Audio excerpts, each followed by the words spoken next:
Hello friends, welcome to my channel. কেমন আছেন সবাই? আশা করি ভালো আছেন। শীতকাল মানেই পিঠা খাওয়ার দিন।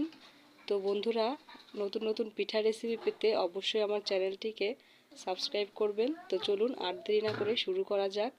তো আজকে আমি দেখাবো কিভাবে পারফেক্টভাবে পুলি পিঠা বানাতে হয়। তো চলুন শুরু করা যাক।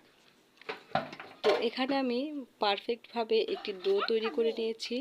তো ডো তৈরি করার জন্য প্রথমে আমি ভালোভাবে জল গরম করে তার ভেতরে চালের গুঁড়া দিয়ে সুন্দরভাবে মাখিয়ে একটি পারফেক্ট ডো বানিয়ে নিয়েছিলাম। তো দেখুন এখন কিভাবে পুলি পিঠার শেপ দেওয়া যায় সেটাই দেখাবো। তো দেখুন এইভাবে ঘুরিয়ে ঘুরিয়ে গোল করে নিতে হবে প্রথমে। তো গোল করে নেওয়ার পরে এর ভেতরে আমি আগে থেকে বানিয়ে রাখা নারকেলের পুর দিব। তো বন্ধুরা, আমার চ্যানেলে কিন্তু নারকেলের পুরের রেসিপি অলরেডি দেয়া আছে, আপনারা চাইলে দেখে নিতে পারেন। তো এইভাবে আমি নারকেলের পুর দিয়ে দিলাম। এখন এইভাবে সাইডের থেকে মুখটা ভালো করে আটকে দিতে হবে চেপে চেপে।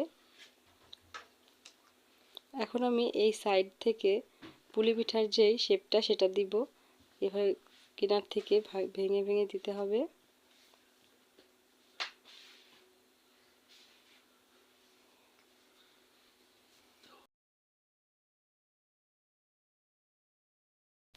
আমি আজকে এই পুলি পিঠাটা সেদ্ধ করব। তো বন্ধুরা, আপনারা চাইলে এইভাবে বানিয়ে এই পিঠা ভেজেও খেতে পারেন। পুলি পিঠা দেখতে কিন্তু খুবই সুন্দর লাগে, দেখুন কি কিউট লাগছে দেখতে। প্রথমে আমি হালকা গরম জল করে তার ভিতরে একটি একটি করে পুলি পিঠা ছেড়ে দিলাম বন্ধুরা। তো এখন আমি 5 মিনিটের জন্য একটি ঢাকনা দিয়ে ঢেকে দেব।